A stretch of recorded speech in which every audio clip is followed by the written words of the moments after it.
Welcome to episode 20 of the No Scrubs podcast. I'm your host, Lewis, and joining with me today, a man who doesn't have a drip of sweat left in his body. Stephen, how you going? Yeah, because it's all fucking soaked through my clothes from the gym. I'm good. It's going to be a little bit of a bittersweet one for us today. It is. Honestly, let's just get fucking right into it. Yeah. Because we are historically big Game Pass enjoyers, and the first thing I have on here is like Xbox. What are you doing?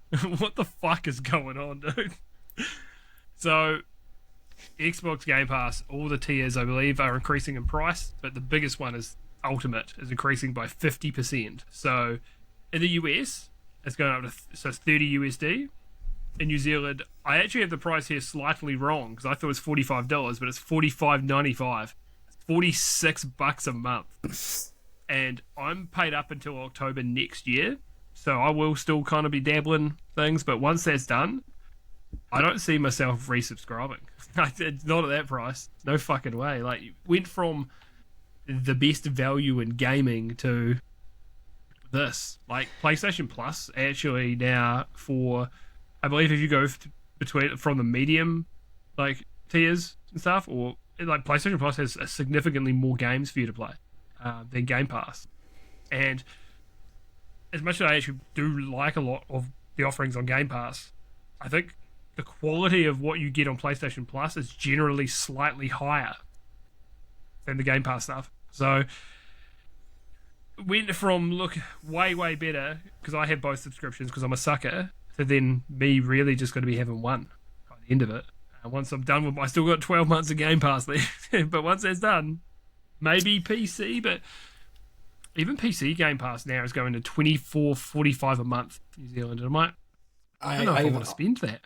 I think that's rough, but like with Game Pass, that's how I discovered my love for the game Loop Hero. I love that game.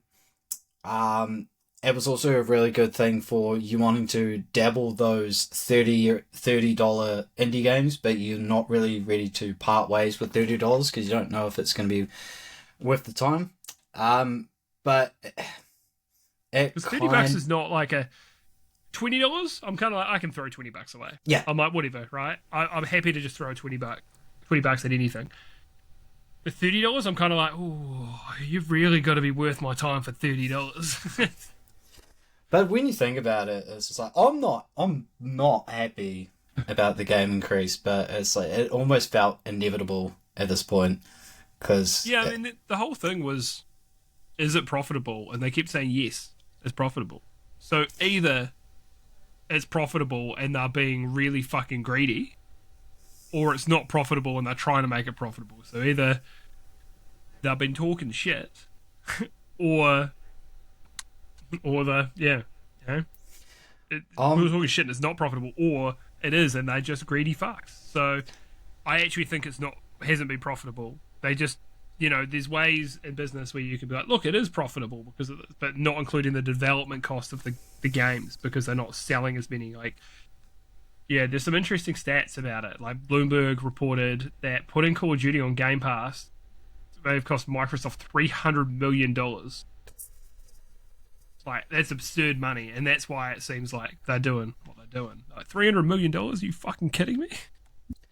I'm sticking around to see Ninja Gaiden 4 through because I've been so hyped for that. But I was having a conversation with my mate because he's on the he's in the camp. I was like, nah, I'm gonna unsubscribe.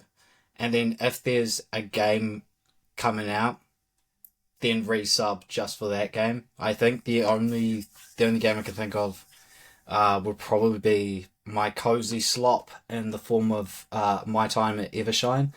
I hate saying that title out loud. I bet. Because Sandrock sounded badass. But it sounds quite coarse if you ask me. I don't know if I like that. Shut up. But yeah, like long, like we were in, when it came to like the value of Game Pass, we weren't just dick riders. We were just like the impression of the dick was like popping out of our head, like was bulging out of our head. It was so far up.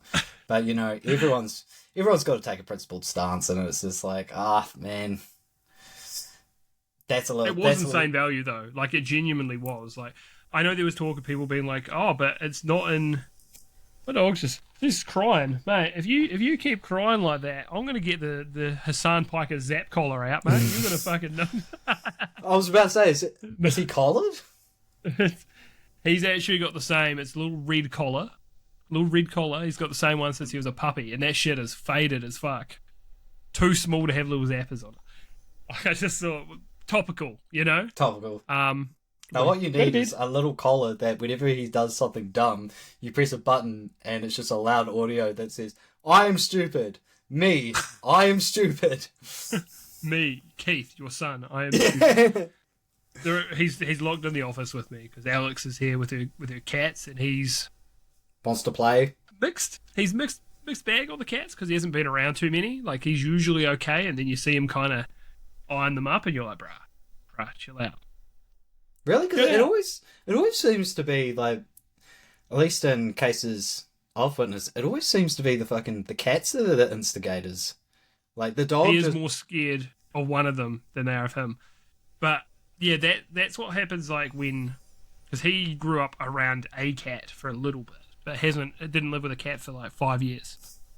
So he sees it as like what are you? Here's a thing for me to chase. Here's food. But he's not like my mum's dog. You could never have around a cat. She would just fucking rip one to bits. Would be like fucking bam. But yeah, he's just quite suspicious of them and scared of one. So he walks past them, and sometimes one will hiss at him, and he'll just like hurry up a little bit, like fuck. What would happen if Keith was about to do something and the cat just let out a loud human sounding no? He'd probably stop. He'd probably freak out. It's been a good run. It's been a real good run. Yeah, we've been, like you said, we were Game Pass dick riders. We made a segment around it. Yeah, Smash Your Game Pass. Yeah, because we were always playing stuff on there. I've got so much value out of it. Like you said, it was the best value in gaming. So I remember one of the mates saying, he's like, "Nah, I don't play Steam." It was just like, "Nah, Game Pass is way better." And I was just like, Game Pass is cool, but you know, hey, if it wasn't for Game Pass, I wouldn't have finished. 3 big titles I finished on Game Pass. Yakuza 7, Like a Dragon. Dragon Quest 11, the special edition, and Dragon Quest Builders 2. And I had so much fun playing those ones. Like, absolute value for money with being able to play and finish them. 100%. Yeah, I played. I probably would have bought Doom: The Dark Ages, but there are games on like. If I have a look, the problem now with the Game Pass app is that it now includes fucking everything we've played, and I'm like, oh. I don't like that. I don't like that. But yeah, I just wanted it to just show me the ones through the app itself. But looking at like the games I've played from the start of the year, Cocoon, is a game I probably wouldn't have got to if it wasn't on Game Pass, and that was outstanding. South of Midnight I enjoyed. wasn't like amazing, but I enjoyed it. It was good. I wouldn't have played that without Game Pass. Doom Dark Ages probably would have. Halo Infinite. I played the campaign through Game Pass. Multiplayer is free, and I really enjoyed it. Sea of Thieves? Enjoyed it more than most people. Expedition 33, to be honest, I probably would have bought it eventually. But I tried it because of Game Pass and hearing how good it was, and it was exceptional. Lies of P, I played through Game Pass, which I later bought on Steam. Wu Chang Full and Feathers, I may not have bought, and I'm really glad I got to play it through Game Pass because I really enjoyed that game, one of my favourite games of the year.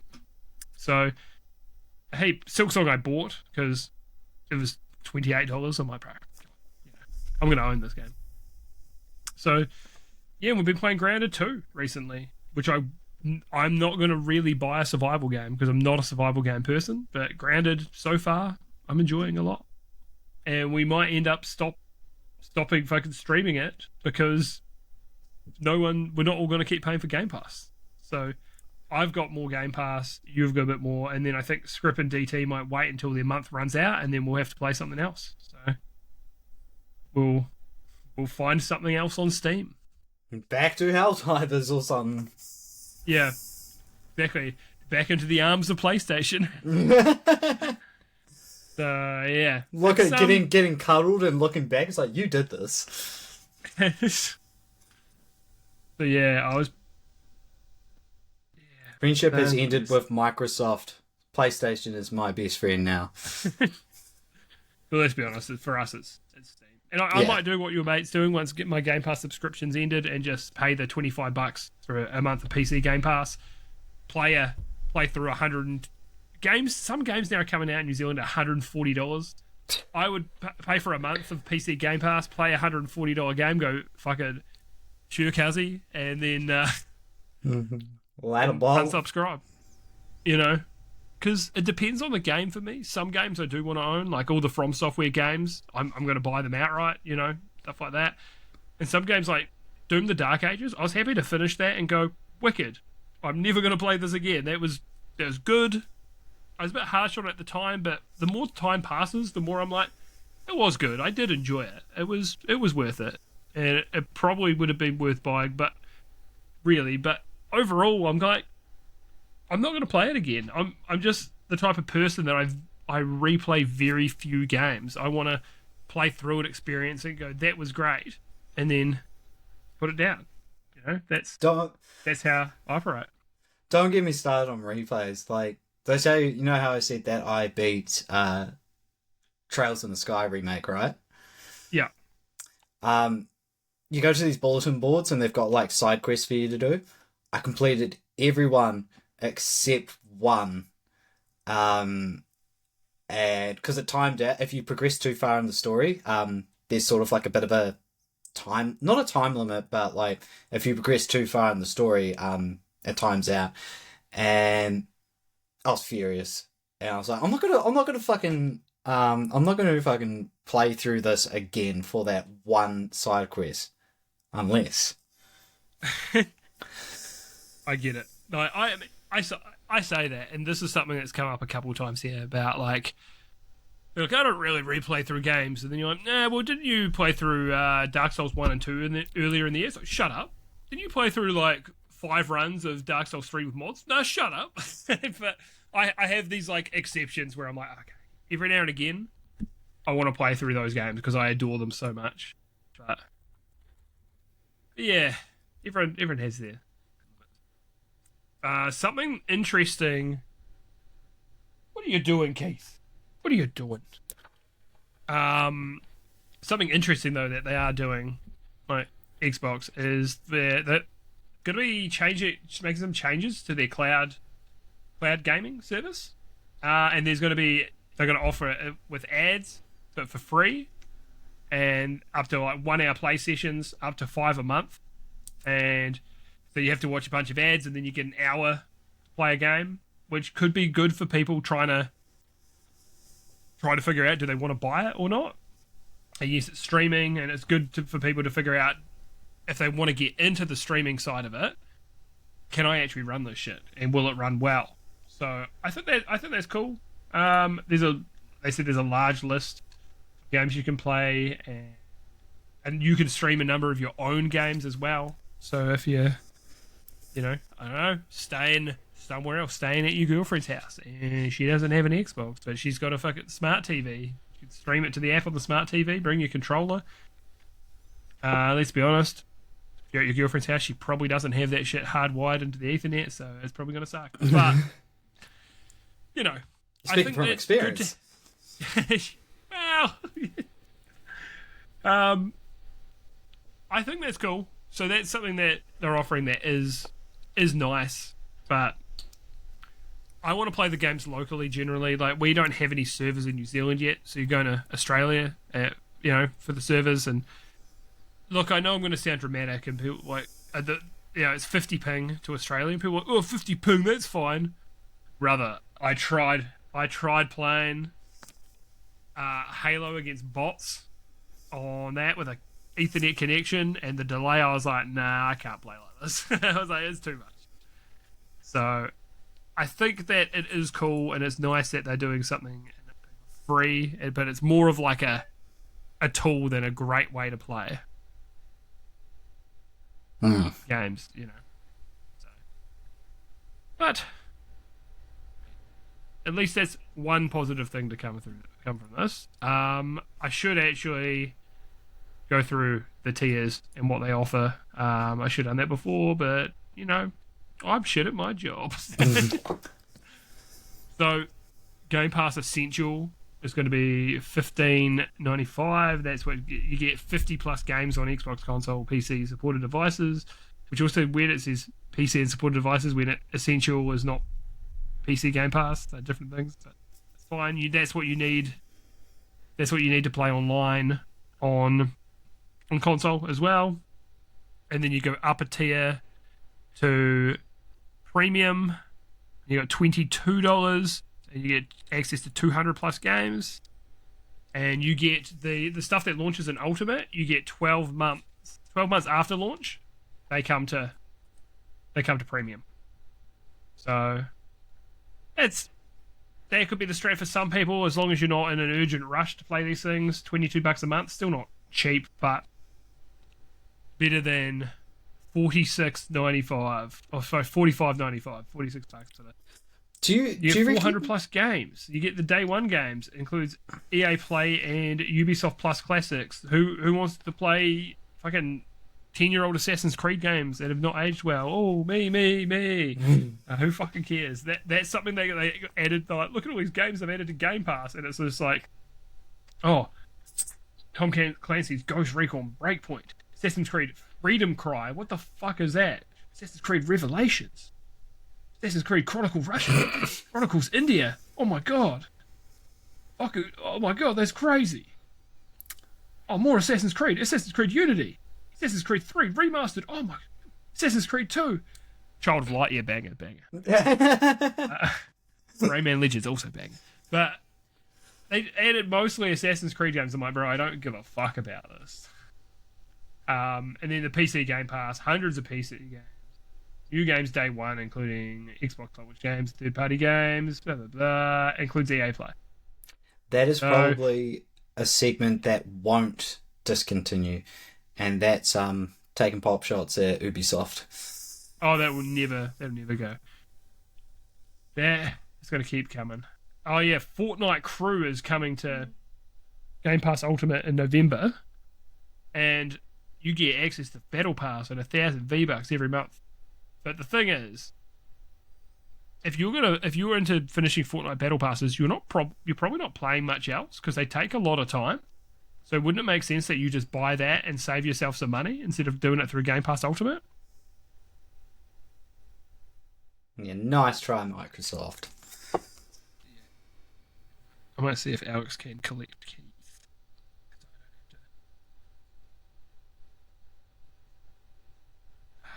So he's just crying a lot. Not because he's been zapped. I don't have one of those colors. And not because he's spoiled. Not because he's spoiled, and I'm not going to say he got his claw stuck or something. He's just being dramatic because I think Alex's dog's outside the door and he wants to go out and probably play with her. So I'll send her a message and see if she can come and collect him just so I don't have to leave my post. Not because I'm lazy, but I also am lazy. So this one was a bit of a bombshell, and I was very surprised to hear this, but EA is going private and being purchased for $55 billion, you see, which is 25% over the share price, and they've been purchased by the Public Investment Fund of Saudi Arabia. Oh, goody. Don't we love that? The Saudi ownership. And who is also purchasing with them is Silver Lake, which is a private equity fund and technology investor, and then Affinity Partners, who is also a private equity firm led by Jared Kushner, who is Donald Trump's son-in-law, and I think he's one of his advisors as well. So something I found funny about this part in particular. So he's gone a little quiet now. So maybe I won't sit there. Is that one of our mutual friends, who I will not name here, I saw being like, oh, I can't believe, oh, it's disgusting. They're going to be owned potentially by Jared Kushner. Oh, it makes me feel sick, or something along those lines. And I'm like, that's so funny to me that, like, having more of a problem with that than the guys who kill journalists and throw gay people off roofs. You're, oh, Jared Kushner. Ugh. That was the funniest thing to me, because I was like, look, I get as well. If you don't like him, sure, I understand, but at least have a problem with the right thing, you know? Come on. I should have put in a little bit of a segment in this bit. So my usual go-to thing for fighting game news is event hubs. And so Evo has been bought by, I think, the same Saudi company. I think it's the Public Investment Fund, the PIF of Saudi Arabia as well. I think they have majority stake. And there's you go down to the comments and it's real split, because people are just like, yes, Evo's going to be able to get that funding and get, like, you know, people who scrub out hard on, like, a game, you know, there's going to be more prize money, more promotion and stuff. And then there's a lot of people that are like, yeah, but the dude, like, dismembered journalists. Yeah, literally, I beheaded a journalist, for stoning LGBT people in the street. So, we're not the most, like, die-hard progressive people. I'm not out there protesting in the streets for, you know, for these rights and things like that, but you have to recognize how fucked up it is, like, that they do this and then they buy these, like, these studios and these sports leagues and stuff, and sports washing with the football, with their golf tournaments and stuff like that, and to hope that you can just look past all their atrocities and human rights violations and the fact they essentially have slaves and things like that, you know. Also, the ownership of Evo, there's one we're a little off, but so one of them is Nodwin Gaming, which is an Indian esports and youth entertainment company. They bought Sony stake. The other one is, I don't know how to pronounce that. It's QIDDIYA,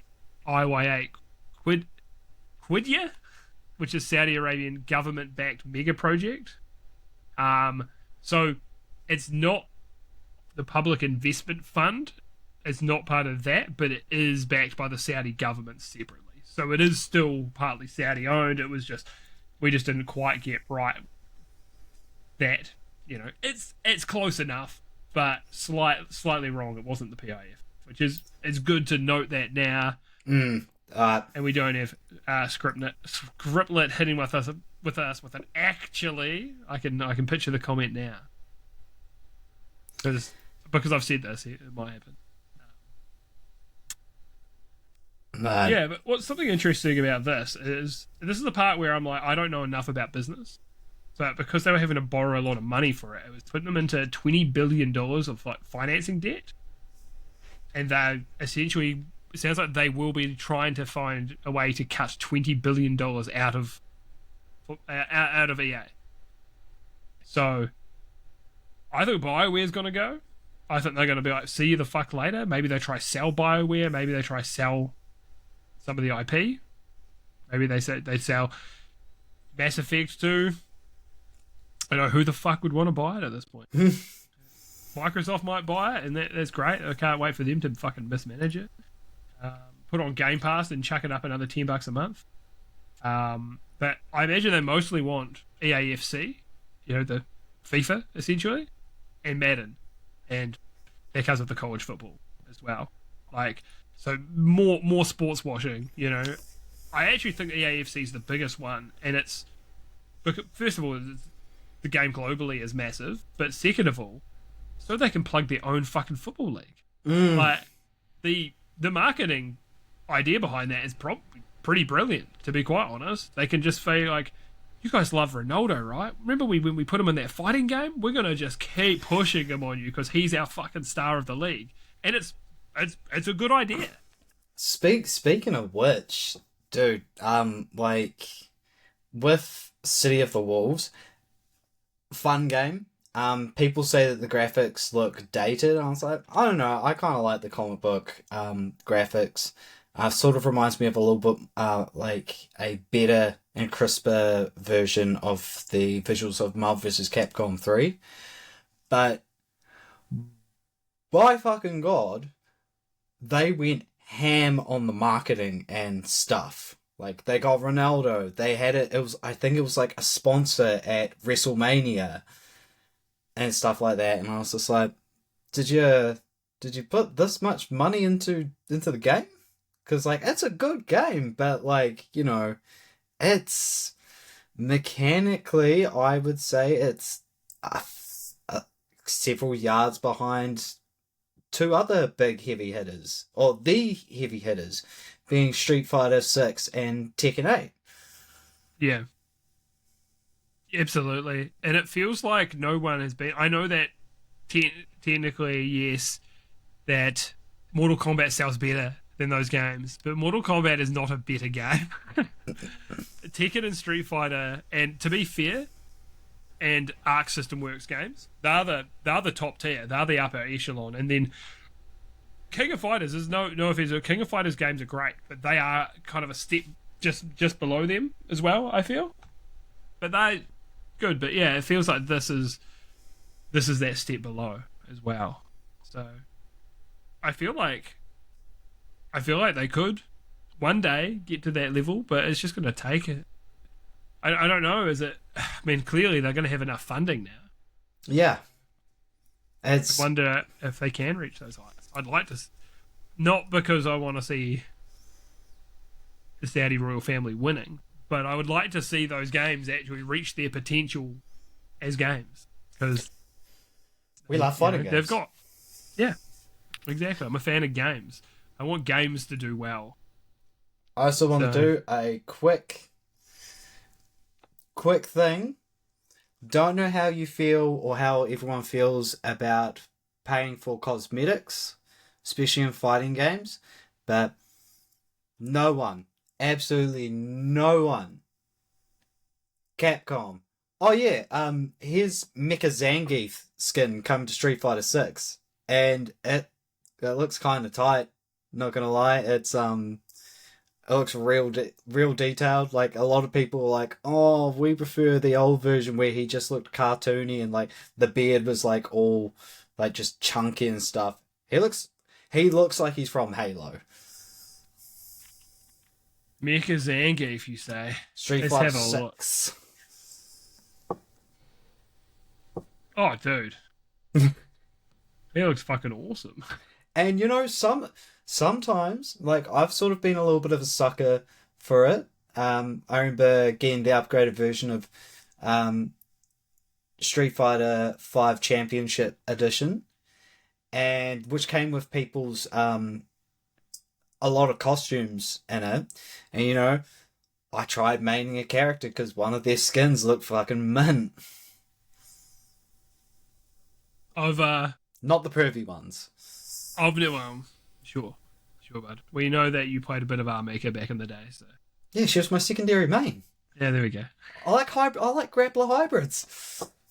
Yeah, well, I main King because I'm a massive fucking furry, so... He's not. I think King actually, yeah, maybe a little furry, but I actually think King is cool as fuck, and I think Kazuya is cool as fuck, but I'm the kind of person that if I just gel with the character, even if the character it was massively cringe, like, so if I was playing Tekken and I found Lucky Chloe was my best character, that's who I would play. It doesn't matter how fucking cringe they are. I would try to fight and be like, I don't want to be a Lucky Chloe main, but I'd be like, look, this is the character that just makes sense when I pick up the controller. So I would rock it.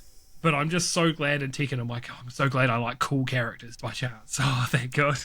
Because a fighting game would be coming out. My friends, oh, who are you gonna main? I'm like, I don't know yet, bro. I haven't played the game. It was also found it real cringe when like they had trailers on for like upcoming games, and they haven't even shown the footage and stuff, and people would just be like, I'm maining her, I'm maining him, that's my main. And it's just like, you don't know yet, bro. You don't know. You're like someone who's like plays super aggressively, and then there's like a character that just wants to turtle, and you're like, nah, but I think they're cool, so I'm gonna main them. It's like, this just doesn't suit the way you play a game. Oh, I mean, there'll be certain, like, with the Street Fighter 5 skins, I can't really think of someone off the... Oh, actually, no, I will, G. What up, G? The alien president. And I was just like, oh, he goofy looking. But one of his alternate costumes was a character called Skullomania from the Street Fighter EX character. I was like, I love that guy. All right, I'll actually give G a try. But I'm trying to say, do I know who G is? Is it just the letter G? Just the letter G. That Abraham Lincoln looking motherfucker? Yeah. Damn. He looks ridiculous. I also just want to throw it out there. I don't think it's furry, but I would say King is, if that's the threshold for furry, King would be just, I would say, the same amount of acceptable furry as Super Saiyan 4 Goku, first seen in Dragon Ball GT, Welcome to the Grand Tour. Hell yeah, bro. I mean, there is a little bit of furriness. I mean, he's, descended from an ape, And he's got the glam metal hair, which I fucking love. I must say that now seeing the side-by-side comparisons of the Super Daima version and stuff, and the GT, I think the GT version is way cooler. Like, the Daima one looks alright. I don't hate it.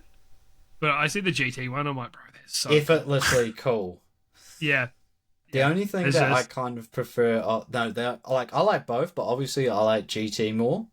But the thing that I think, oh man, that's kind of cool, is the big monkey hands and forearms in Daima. Oh yeah, it's just a Luffy. There is almost a Luffy kind of vibe to that.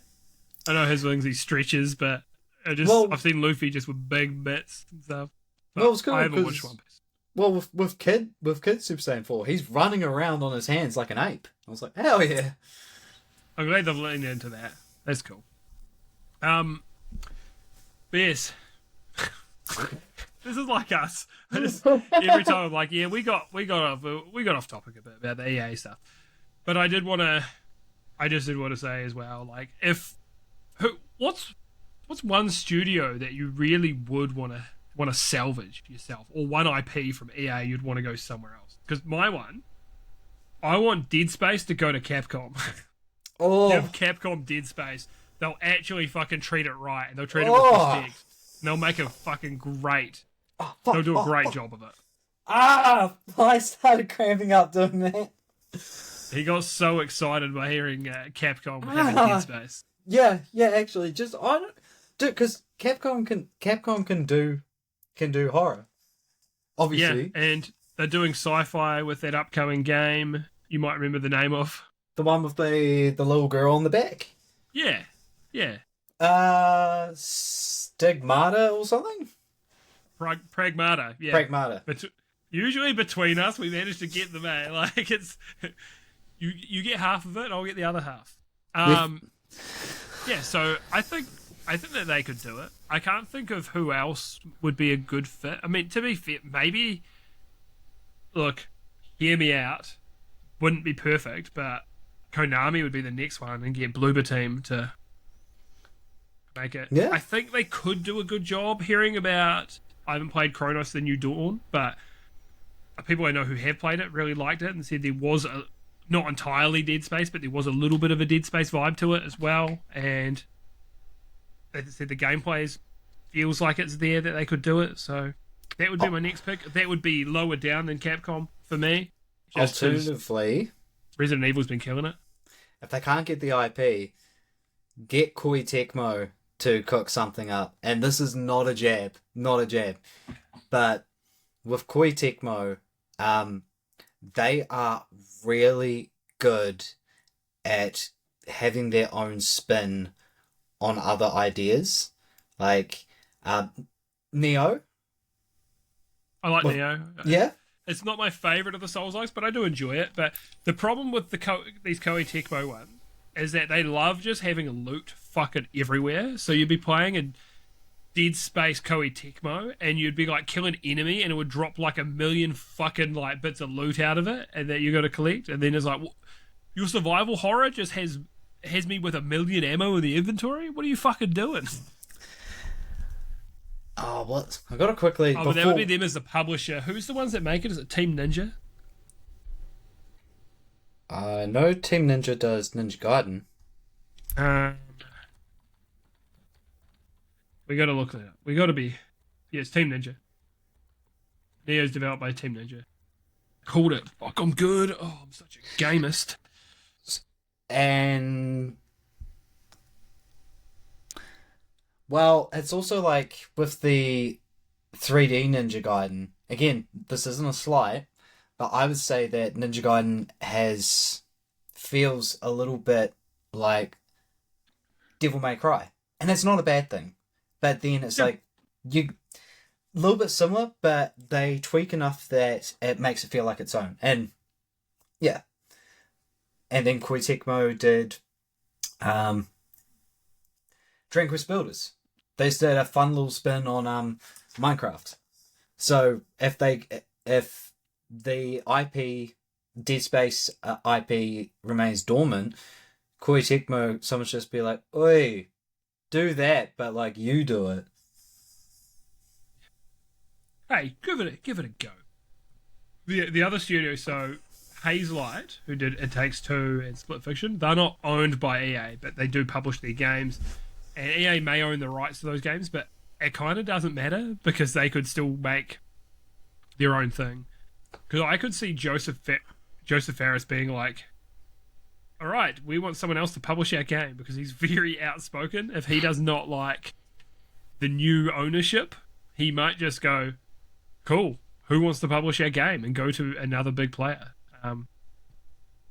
But something I've seen a lot in general in business and stuff recently that I really don't like, and we were quite keen on the Activision acquisition of Xbox at the time, but we're now seeing that ultimately it was actually not good for the industry, and that was something that I was definitely wrong about myself, and I'll 100% admit that, seeing what's happening now with Game Pass. But the amount of consolidation in so many industries, like where we live in Christchurch, all the dry cleaners have been pretty much bought out by Eastern Dry Cleaners.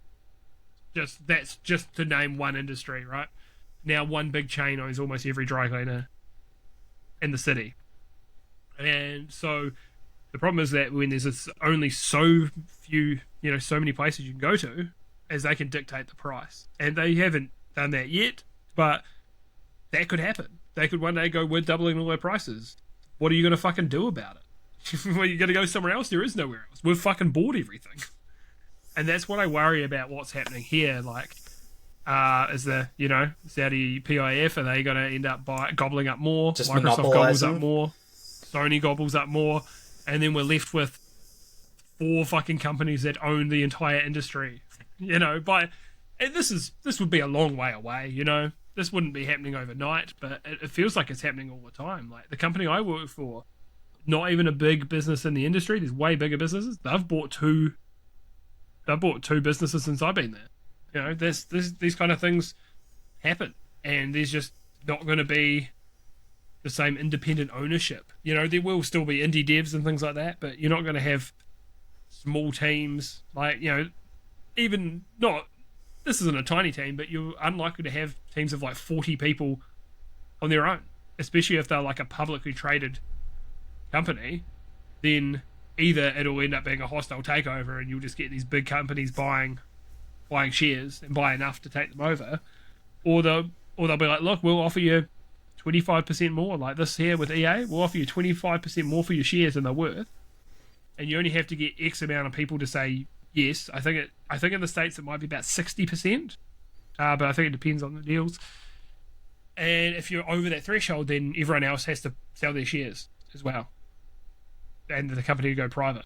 So, there'll be companies as well like Valve who, as long as Gabe Newell's around, and hopefully he finds the elixir of life and stays immortal, then I hope that Valve stays the way they are, stay private as well, stay lean. It's like, I hear Valve's got a little over 300 employees, and they make fucking hella money. Everybody there is paid super well, gets looked after really well. They're like an anomaly in the games industry.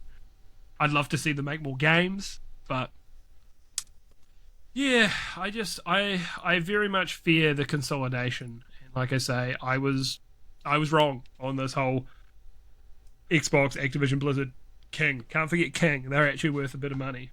We love Candy Crush, don't we, folks? They actually are.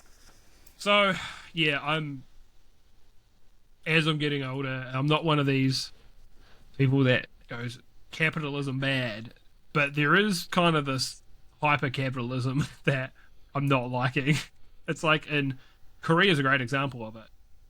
Samsung owns so much, and it's so many companies that are not tech related. They own like construction companies and all sorts of shit. And there's just no guardrails that they can just buy fucking everything. I think the same thing in China, but it's Xiaomi. Xiaomi do own a lot, but China has a lot of guardrails. The government will just say, nah. And these companies the Chinese government be like, you're earning too much money, so we're going to fine you, like, I'm pulling a number out of nowhere, $200 billion, or, I don't know, maybe less money than, maybe it's like, I don't know how much money they're making. Let's say $100 million. We're going to fine you $100 million, which essentially works like a big tax, because these companies are making too much money. They just go, nah, too bad. That's really fucked up that a government can do that, but in China you just have to play nice. Just do well. Will ruin you. Just do well. Doing a little too well. Yeah, don't do that well. Yeah. It's like when Jack Ma got disappeared by the Chinese government for speaking out against them. He disappeared for like, I can't remember, it's like 4 or 6 months or something. He came back and was like, hey man, the government's all good, don't worry about it. The guy who owns like Alibaba. That's right. Yeah, he just disappeared for months after criticizing the government, and comes back and be like, China number one. So anyway, we want to see less consolidation going forwards, because it just means that consumers will win if there is less consolidation. Ultimately, we want more options. It's the best thing for consumers. The more it gets consolidated, the more these prices are going to rise, as we are now seeing.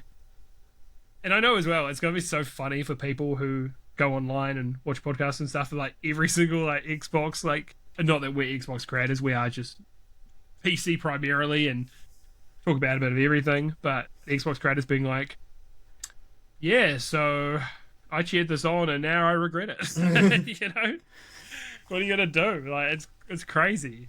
It feels like, as well, as we're going to get one more generation maybe of Xbox consoles, and then I think they're going to stop, and they're like, we're a third party now. Stream your games to your Samsung television. God, it's so much fucking doom and gloom. Not compatible with your Sony Bravia. To be fair, the only way that would happen is if Sony said no about putting like the Xbox app on there, which I could see them saying no. But otherwise, but I feel like they'd be like, well, we may as well just put the app on there. Yeah, but we'll see how this progresses. My understanding as well with that EA deal is it's very unlikely to get stopped and not go through, because they don't own like an obscene amount. Like, it's different with Xbox and how that deal, when this deal they say was probably going to go through 2027 once everything is ticked off. But that Xbox deal had to go through so much antitrust shit, because Microsoft, first of all, has been through a lot of antitrust stuff, and a console manufacturer buying up all these you know, it is like Call of Duty, the biggest game every single year.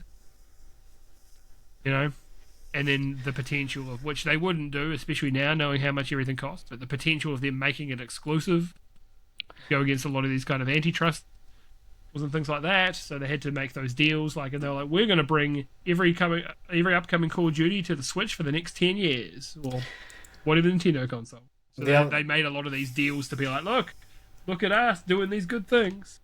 The other thing about the EA purchase, and it's like if you had a problem with like woke and DEI, it's like, well, there's a chance you might not have a problem with that now.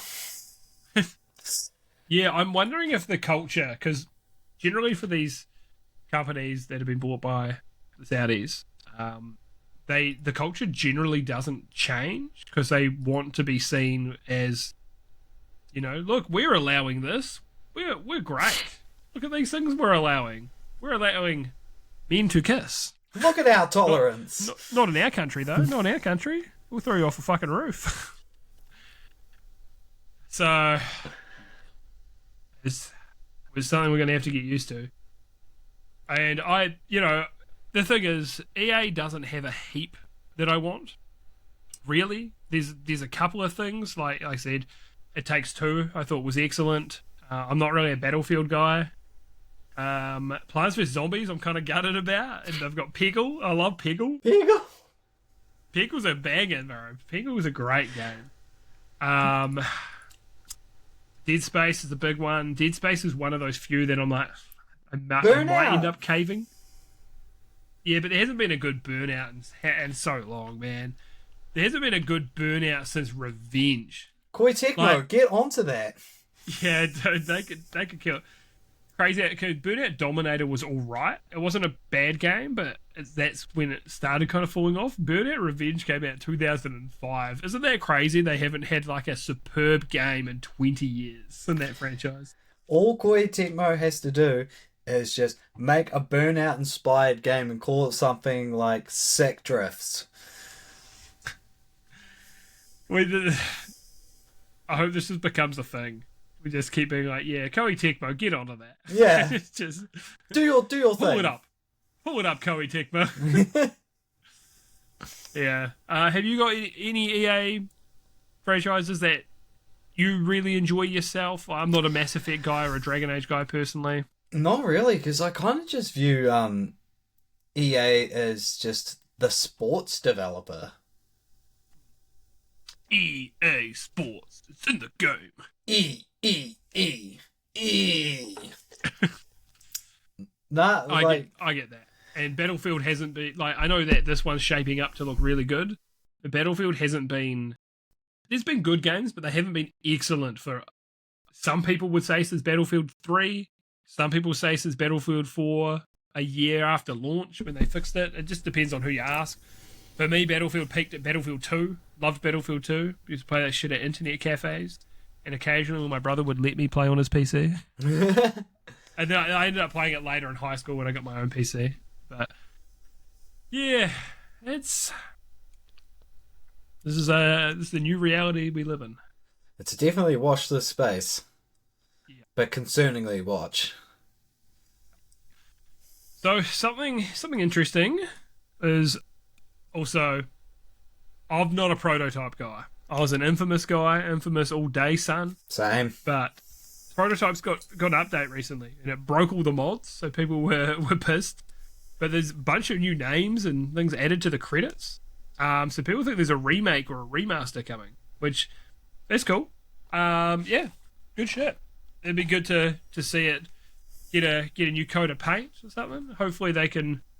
I remember it feeling a little janky, but it was a long time ago that I played it. To one of my mates, he would be like, check this out, and would just run around the street, grab an elderly woman, climb up to the top of a building and just fucking huck them as far as he could. Savage. Then he went and joined the army. So he loved doing that. I know there's an achievement in Red Dead, but he would love to just do the achievement dastardly, but he'd tie up, go find old women, tie them up and put them on train tracks in Red Dead. He never killed anyone in the army, but I feel like he might have killed people out of the army. It's just like, what army did he go to? Oh no, he went to the train army. He told me, though, a horrific story when he was over. But it's nothing that he did, but this is not something for the pod. No. I actually had a couple of stories. Army boys are built different, and the things that they are just completely desensitized to. Because I'm a soft civilian. That stuff makes me uncomfortable. I work in an office. So yeah, like I said, I much preferred Infamous. I thought the game played better. This is hey, here's Prototype news. I'm like, hey, have you heard about Infamous? But there's a reason why Prototype never gelled with me. It's just I also Infamous. like the change from 1 and 2. They gave him a weapon. They gave him the amp, which I thought was cool, and they made him look less like a skinhead. Yeah, that was the source of his power, so just through the power of racism. But also, Delsin, what a dude. I loved Second Son. Yeah, I liked Second Son, but that was the first game I played on my PS4, and I was like, bro, we are fucking next gen right now. I know by the end of the generation, the game doesn't seem that impressive. Like, technically, when you look at The Last of Us 2, I know, controversial, but that game coming out on PS4, insane, bro. It looked so good. It was the particle effects as well with the smoke and stuff. I'm like, this game's fucking beautiful. And I bet if I played it now, I think I would still think it looks good. I actually think when I look at like most PS4 games, I still see it and go, they really need to get much better than this looking. I'm kind of like, this looks good, man. I could play games that look like that for all day, but it is probably good that the graphics get pushed anyway. And I would reckon the prettiest games for PS4 were probably Infamous Second Son and Uncharted 4. Yeah, I never got to Uncharted 4, but it did look very good. Have I told my story of the Uncharted? I think I have. I played the first one, and I was like, I think this game is really bad. I thought it was a bad game, and apparently the second one is awesome.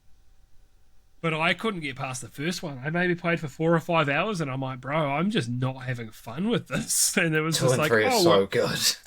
yeah, I should get around to it at some point, man. But the first one was rough, and it didn't look that good, and the aiming felt kind of off. And then there was so many situations where, oh, here's a temple where no person's been for years, and then you get there and it's like, oh, all the bad guys found it before me, and it felt really cliche. It's like the Tomb Raider. I'm in an ancient temple that no one's been in thousands of years. Oh, a machine gun upgrade. But what's going on? Yeah, it's a video game, suspend a little disbelief. But I'm like, yeah, how much? So maybe I just need to skip the first one, watch the cutscenes online, and go, cool. Now I'm playing the second one, and it might be fine. I reckon second one, like at the first game, I was like, it's all right. It's a little bit rough around the edges, and it definitely feels a lot more arcadey. But 2 and 3, the storytelling gets way better, and it's dude, I love 2 and 3. I might get around to them. Chuck it on the backlog. Yeah, put it on the list, mate. They've announced some PlayStation shoes. Have you seen these? The Reeboks? Have you heard about this? Yeah. They look sick. I must say, one pair I didn't like at all. The other two, I'm like, these look fucking sick, bro. Even the grey looking ones, like. You like those with the little bulb thing on them? I don't know how to describe it. They kind of look like they kind of look a little bit ninja like. Well, like the Fortnite streamer. Yeah. Did I tell you my all-time favourite... Oh, no, I'm thinking of XQC. Never mind. I really love the video where he gets shot and he puts his hands on his on the armrest, lifts his legs and slams his feet on the table. I love that video. As a good level of gamer rage right there. Yeah, man. You don't like the bulb on the tongue? Nah, not at all. Everything about those shoes I don't like. But the other two pairs, they were cool. I'm not a high top guy. I don't play basketball. Sorry, no. You go. But the other ones, I mean, the high tops actually also look cool. But the other ones, I'm like, bro, I'd wear the fuck out of those. They look fucking awesome. The thing, yeah, the like low cut ones, they kind of remind me of like a mixture of like Reeboks and Vans. Not Reeboks, Essex. Oh yeah. Yeah, I'd wear the high top ones, but the one next to it, like the first one, they look cool. I quite like them. I feel like that's what Raiden from Metal Gear Solid would wear. Yeah, I can see it. I can absolutely see that. What would be sick if they did a PS2 one where they released the same thing, but it's like all black with like the tiniest little bit of blue trimming. A little bit, just a little bit of blue. But I actually Right no, I don't think I would get the high top ones because they remind me too much of. Do you remember when I used to wear those fat Bumblebee globes? I think so. Yeah. The black and yellow ones. It's like, yeah, but no, that nah. If I was to get one pair, it would definitely be the one with the bulb. Look at you. That Can't believe like... I fucking host a show with you.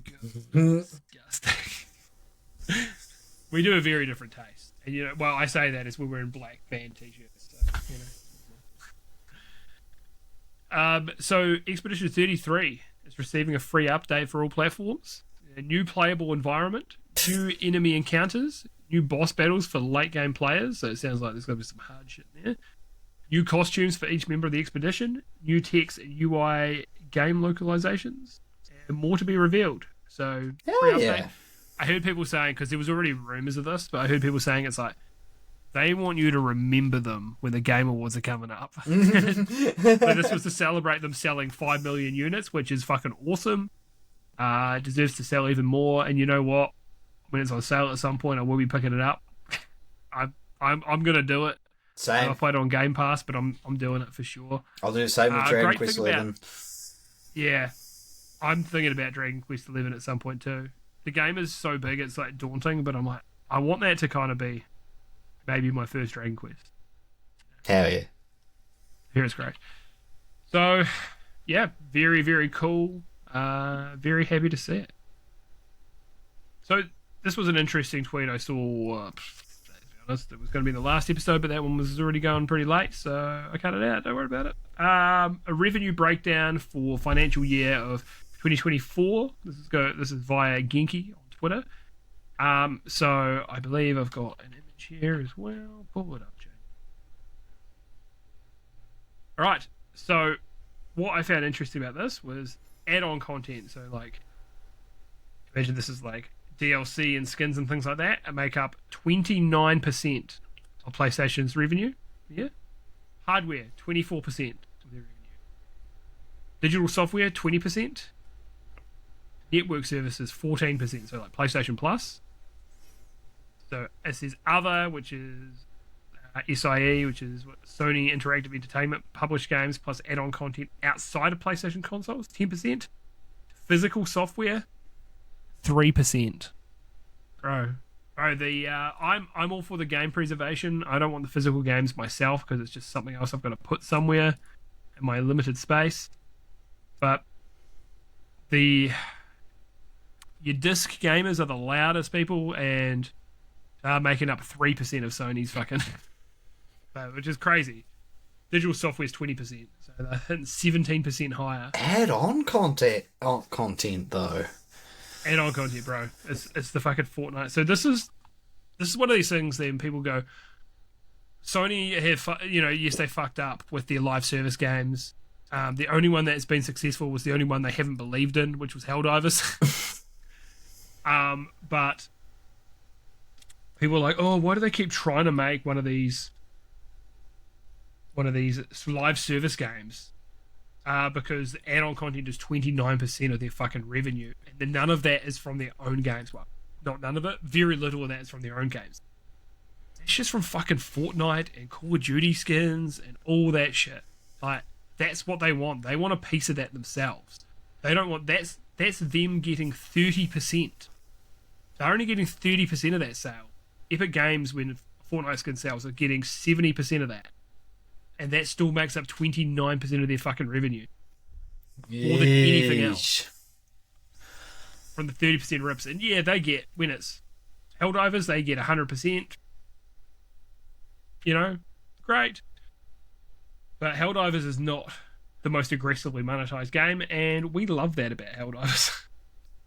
And maybe when they do like the Halo one, maybe they split X amount of it with Xbox. But for the most part, it actually was more expensive than the other ones too. So it would make sense. Man. That's why does everyone want their own Fortnite? Because that is where all the money is. That's where, if they had their own version of this, that would be higher than 29%. They'd be raking it in.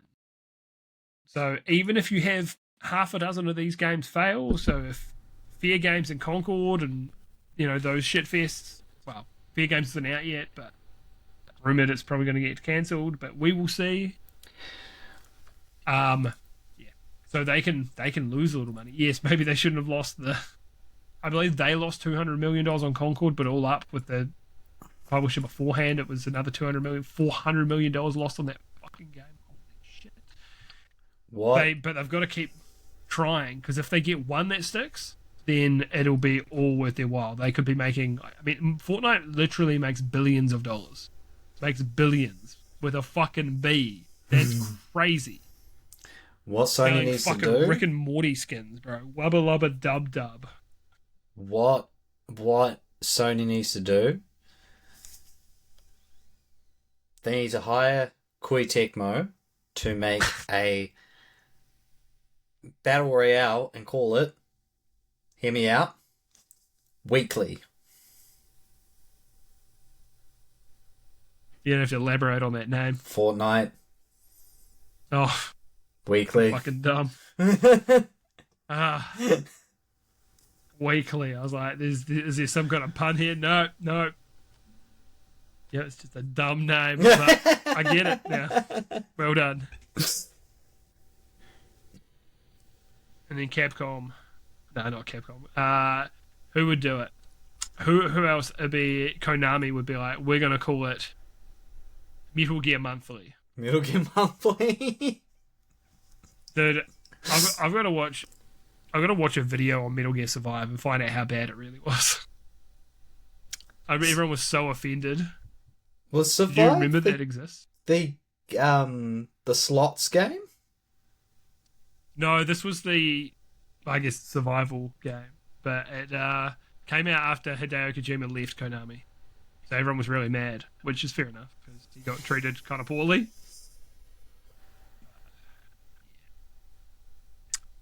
So, here's another one I found I thought was interesting. Highest concurrent played games on Steam. So I've got the top 20 list. I think that this is super interesting. So I'm going to start with a game that I thought was very overrated. I played it once and I was like, why did I buy this? Valheim. It was very poorly optimized, but survival games, people seem to love these poorly optimized survival games that are not fully fleshed out yet. But hopefully it's gotten better from when I played it. Also, just not my type of game as well. Battlefield 6 open beta. Oh, wait, sorry, Valheim was 502,000 concurrent players. Fucking crazy. Battlefield 6 open beta free, so makes sense, but absolutely fucking massive. 521,000 players. Path of Exile, 578,000 players. Hollow Knight Silksong, 587,000 players.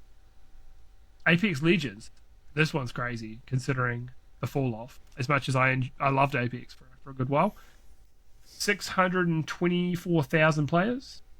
Marvel Rivals, 644,000. Goose Duck, I'm pretty sure this is an Among Us ripoff.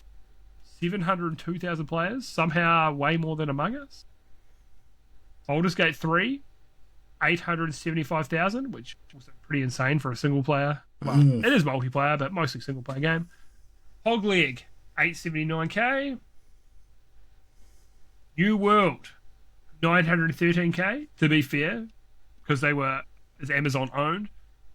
Twitch pushed the fuck out of this game. So many streamers were paid to play it as well. So it makes sense why a lot of people played it. Banana, I have no idea what this is. 970k. Banana. Elden Ring, 953k. Huge. Yeah. Cyberpunk, 1.05 million. Fucking massive. Dota 2, 1.29 million. Lost Ark. Oh, dude, is Lost Ark maybe the Twitch one? Did I fuck that up? Is New World not the Twitch one? No, I think... I'm pretty sure Lost Ark... Because Lost Ark is an Amazon game. Oh, Amazon Games is New World as well. Yeah. Okay. Because I played Lost Ark for a hot minute. So, let me just be absolutely certain. Amazon as well. Okay, cool. They're both Amazon. As soon as I saw Lost Ark, I was like, oh, don't I fuck up. But it might have been Lost Ark that was plugged really hard as well, which makes sense. If you own it, then use your other platforms to plug it. It's marketing. Monster Hunter Wilds, which crazy that this got so big as well because people were a bit disappointed with it and performance is still bad. 1.38 million. Counter-Strike 2, 1.86 million. Makes sense. It's still popular. Power World number 3, 2.10 million. That's fucking crazy because it was also on Game Pass, which is where I played it. I think you played it there too. Yep. Black Myth Wukong, 2.41 million. Million with an Million. M at the end. Million. That's insane. And the majority of that was actually in China as well. Like they massive turnout for it, which is also really cool to see. Steam in China is like really, it's like very select games are on there as well. Which is I hope they do the same thing for the next Black Myth game. Yeah, and the top game, which is one I will never understand this. It's a horse PUBG game. at 3.25 million. Bro, I played PUBG when it first came out, and that game ran like shit. It looked like shit. Everything felt terrible about it, but people loved it, man. I don't know. I hope it got better, but this game, when it came out, was so bad that Scriptlet, like, he swore off Battle Royales forever. And we're like, Chris, come on, man. Come on, jump on and play Apex with us. He's like, nah. I hate Battle Royales. Nah. Damn. And we convinced him to play Apex a couple times because he played Apex with us, uninstalled, played it again, and then he got really into it. The PUBG, I know that people, once it got a bit better, because one of the hilarious things was you could put your graphics down to basic and it would just remove all like the shrubbery and stuff, so you'd have someone hiding in the grass, and if you're on low graphics, you'd see them just lying on the ground. Or they would pop in, like in the distance, you'd see someone in a house, so you'd see them floating in the air. And then when you get closer, you realize a house would eventually pop in. So you'd see where they're hiding in a house. It was absurd. On the pass. Cooked. But a lot of people said the sound design was really good in it after a while as well, so you could hear where the footsteps were really well. You'd hear it like in your left. You'd be like, oh, fuck, there's a guy downstairs to the left. So, yeah. But... It was never for me. It's okay. He said the phrase. Say the line, Bob. Yeah, so now we get to our favourite segment, Smash or Game Pass. So what I've been playing, Game Pass itself has got to be a pass from me. Yeah, like I said, Ninja Gaiden, and then I'll see myself out. Yeah. I've still got a year's worth, so I'm still going to play shit on there, but yeah, once it's up, I'm going to be selective and just subscribe for a month, play the game I want to play, unsubscribe. Depending. There's some games I'll just buy outright. Some games I will just kind of abuse the system.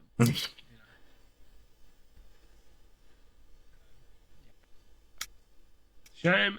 what are we playing, Stephen? So, I'm playing Hollow Knight Silksong. And this, my takes might not be to some people's liking, but we'll start with the good stuff. Like, some of these platforming challenges are fucking amazing. I've enjoyed doing the platforming in this game so much. The platforming is so fucking tight. It feels so good. It's so responsive. There is like an amount of, if you fuck up on the platforming, it is your fault. Like, you're just like, well, you skill issue. You know? It's it truly is holding the players accountable. Yeah.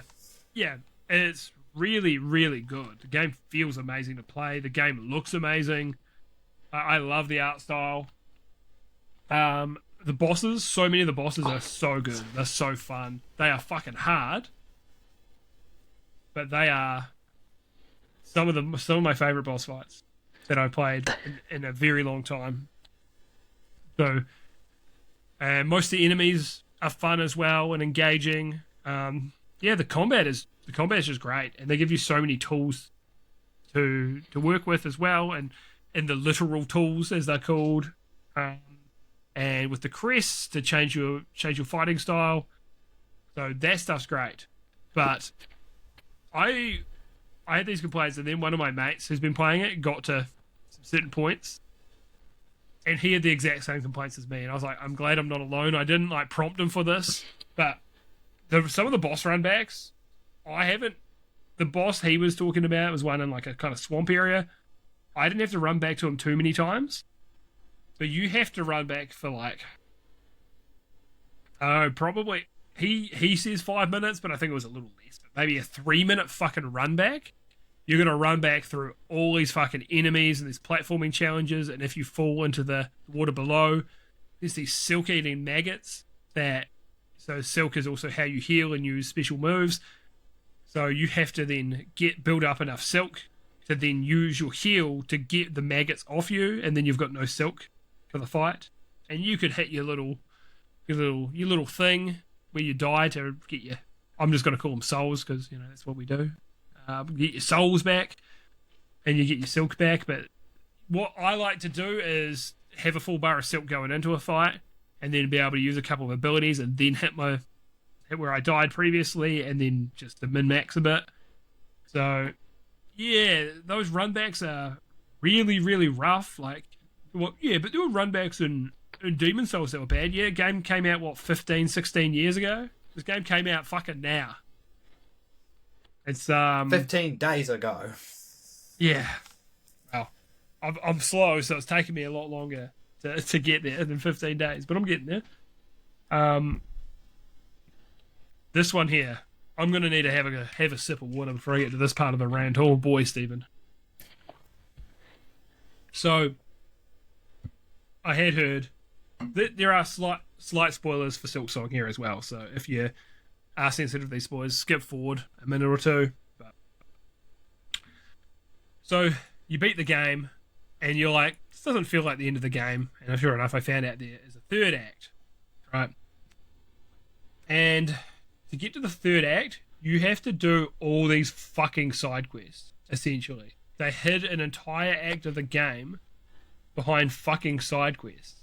I had to spend 3 hours doing these side quests so I could get to the third act. Like, I'm fine if there's optional bosses that you have to go through a bunch of bullshit to do. Sure, but an entire act of the game hidden behind this? The game, in my book, goes down from like a 9 to like an 8. For shit like that, it's fucking absurd. I didn't hate doing most of that side content, but you shouldn't have to do it to get to an act. I say, hidden boss, secret boss, whatever, that's fine. But a whole fucking act of the game? Nah. It's really bizarre design choice to me. It reminds me a little bit of Dragon Ball Z Kakarot, where once you've finished like the final boss for that saga, like beating Perfect Cell, you have to do these side quests. Like there's always optional side quests, but you have to do these side quests. Like Chi-Chi's trying to cook dinner. Can you go halfway across the map to get these? And I was just like, this really disrupts the flow of the game.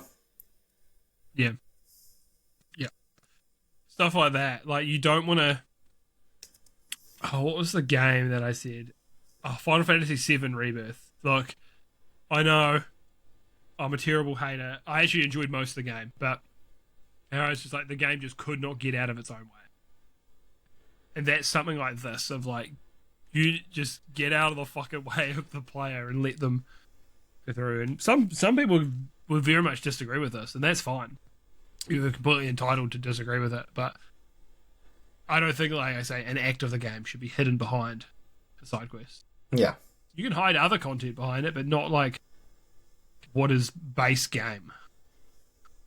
It's fucking stupid. Just unnecessary padding. Yeah. Overall, I am still enjoying the game. I think it is a very good game, but there's just some of this bullshit that we have evolved past this point. You don't need to do this anymore. You're not trying to steal my fucking quarters in the arcade. You're not trying to.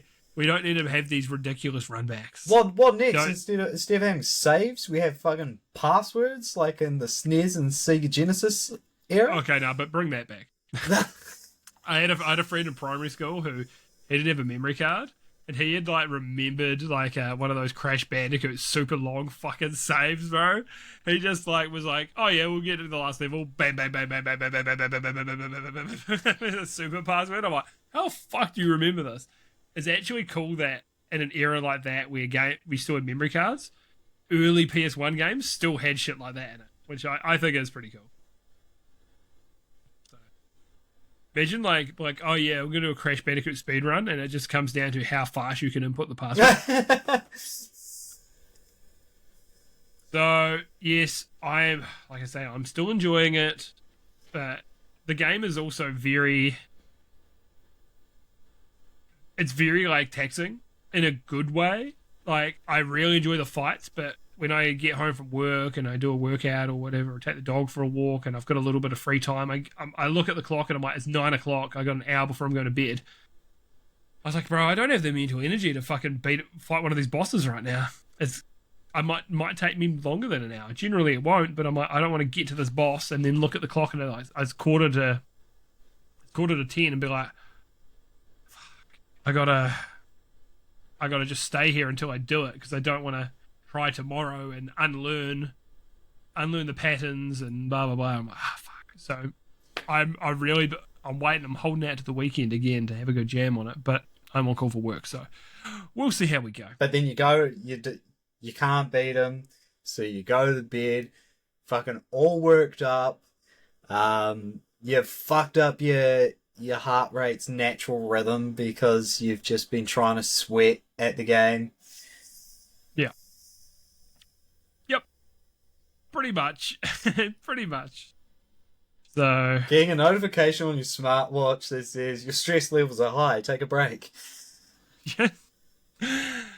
Yeah, thankfully I haven't had that yet, but you never know. Oh man, I actually forgot I was doing a slap on a watch for tonight. I forgot. So, fuck me. Now you're going to get a slap on the wrist. Ugh. So the other game I've been playing, which you've also now jumped on for a session, is Grounded 2. So just a survival game, which, like I say, I'm normally not a fan of, but Grounded is just really good, man. It's just so much better made than so many of these other survival games. Performance needs a little work on that, but overall, the game visually, I really like it. The vibe as well of being kids that are shrunk down to the yard and you're trying to build a base and kind of survive is really fun. The kids' personalities all kind of fucking suck, to be honest, because they're children. My guy's a little fucking dweeb, but the game for me, I was like, yeah, this is all right. And then it's charming. I got a mount, which is a big fucking ant, and I'm like, oh yeah, this fucking rules. And what are they called? Buggies. Buggies. I completely forgot that name. I didn't have enough creatine. That's the problem. Yeah. Yeah. So, and you're chopping down blades of grass and stuff because you're shrunk down, so you're tiny. You're gathering up these resources to build your little base and upgrade your weapons and things like that. And you're fighting spiders, and you're not really fighting ladybugs, but we did need some parts from a ladybug, so we had to kill one. It Felt so bad. felt real bad. Because it's just bumbling God, we about. fucked it up. Then you smack it, it spins around with red eyes. Yeah, you're like, oh fuck! And we beat a scorpion up. That was pretty fun. Yeah, it's a good wee game. I hope they sort the performance out as well. But overall, like it's Obsidian, so they make good stuff. So happy with it. Have you got more to add on Grounded 2? You were kind of getting your bearings last night, eh? Yeah.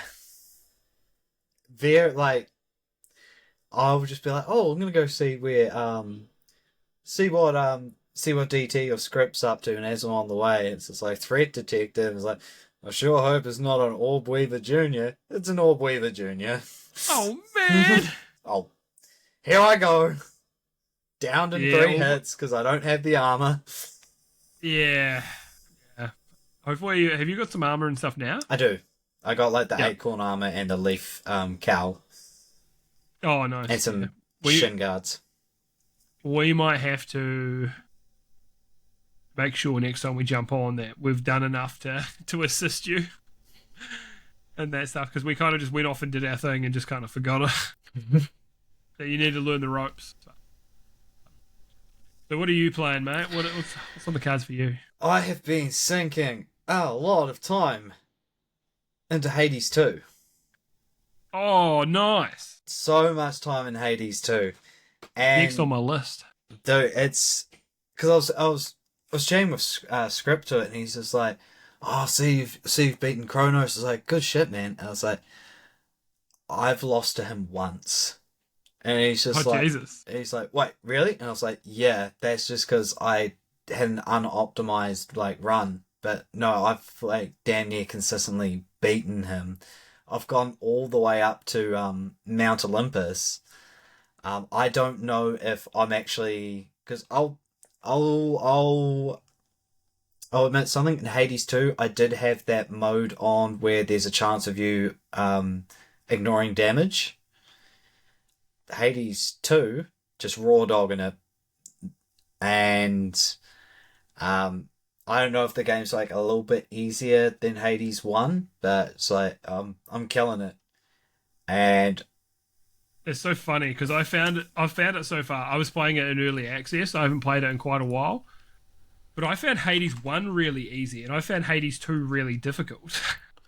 But maybe things have changed with the early access stuff, because I'd put some time in and I hadn't beaten Kronos once. Kronos did get nerfed. Oh, did he? And I played for nearly 19 hours and I hadn't beaten Kronos. there is... So one of the major things they nerfed about Kronos is when you get to the second phase, you know how he'll do this whole thing where he'll highlight a circle on the map and you have to dash into it. Yeah. They've extended the time window for that. Oh, yeah. But I really, really enjoy it, because I was asking Script, like, what's your favorite weapon? And he's just like, oh, the axe with the Thanatos aspects, which turns it into a scythe. And I was like, that's my main, because the more you upgrade it, the faster it can get. I love that, and I love there's I think it's like the last. I think I played before the aspects were a thing. Oh, sure. Yeah, so I didn't know about that at all. Because the axe was my main weapon as well, but pre aspect. When was the last time I booted up? February.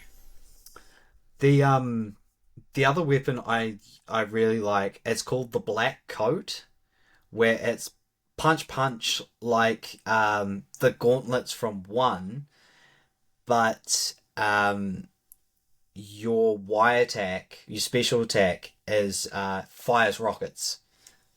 I would say the only Um, it's not a complaint about the game itself. It's a complaint about the way that I play.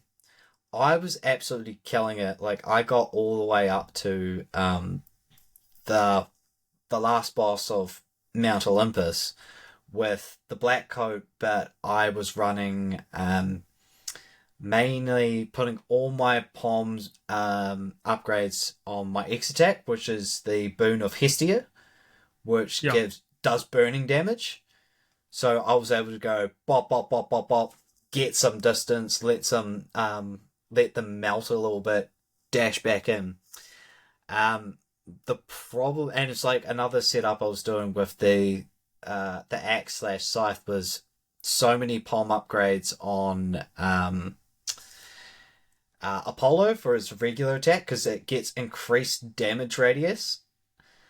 And I was like, dude, these setups are mint. These are so good. So what I'll try to do is I'll put on a trinket that's just like you have a higher chance of this god showing, and you can rarefy your first choice. And I was like, cool, I'm gonna do it.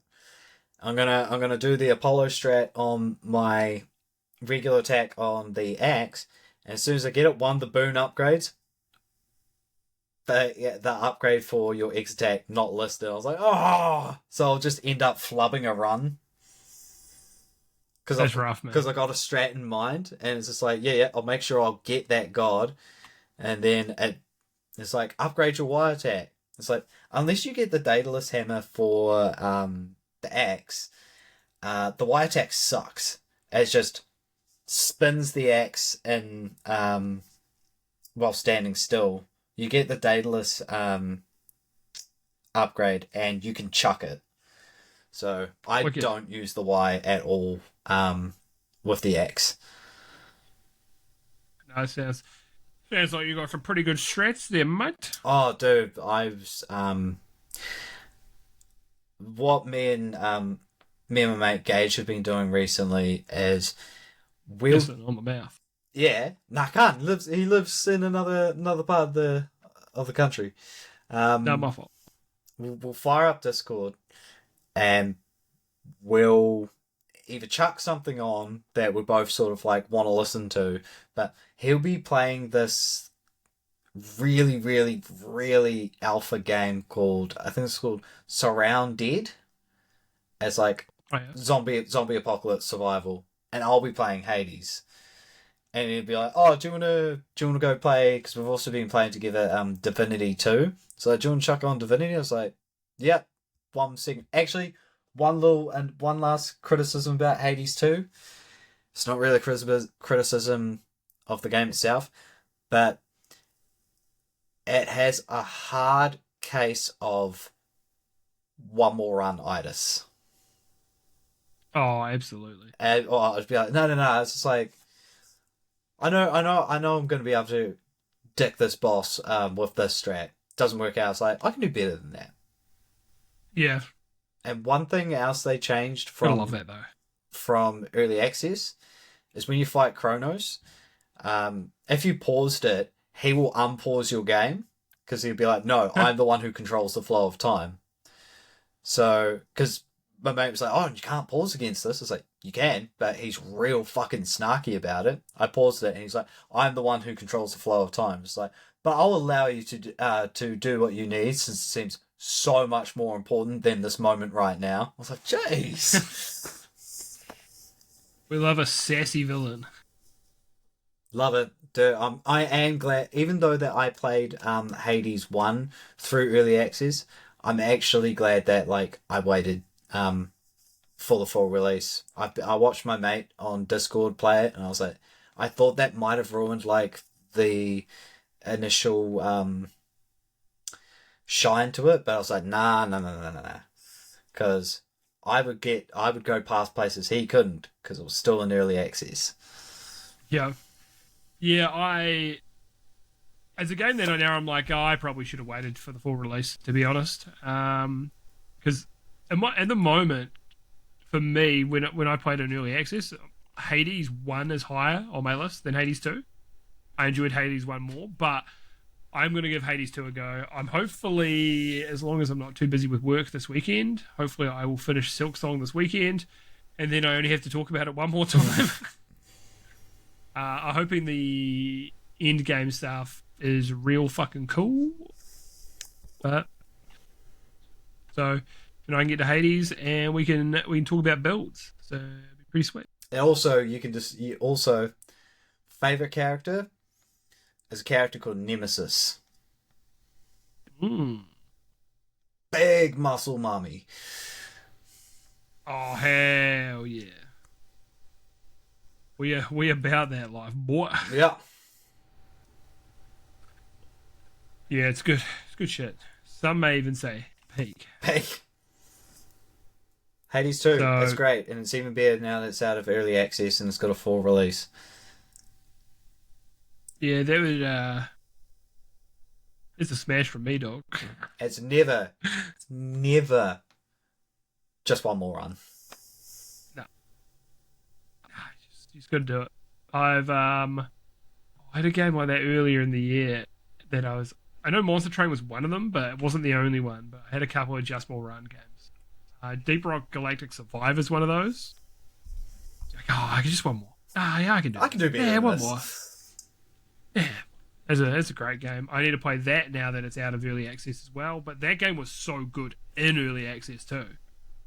It's on Game Pass. Are you playing any other games?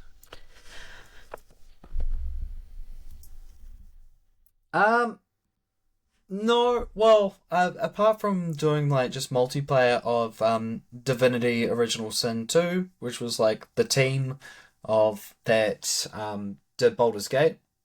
I'm liking it so far because it's a lot more lighthearted. And the way that I sort of see it is Baldur's Gate was the narrative and interacting with the world around you first, combat second. With Divinity so far, it feels like the other way around, like emphasis on combat. It's an older game. Sounds good to me. So we'll finish on a couple of wee reviews, eh? Yeah. So Grounded 2. There's a review here from Professor Spy. The review is, this game has bugs. Get it? Get it? Because there's literal bugs. Bugs in the game. The two games I'm playing right now both have fucking bugs in them, and not the kind you think. So why am I so interested in games just with bugs in them? I don't know, man. Just how I am. What about you, mate? What do you got for me? So I've got a review from Frost Bunny for Hades 2. Now, Snow Bunny. Frost. Sorry, my fault. The thing is, there's a lot of rewording of sort of the same joke. But I found like this one to be quite fun, like probably the funniest one, and that's this game is what sex would be like if it was good. Jesus. Like a lot of the comments were just like, it's like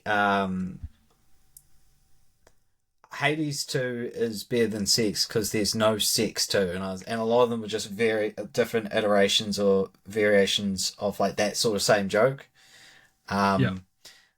My second choice was one that said it was like, in the name of Hades, I accept this sequel.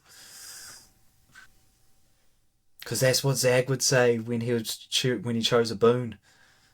Oh shit!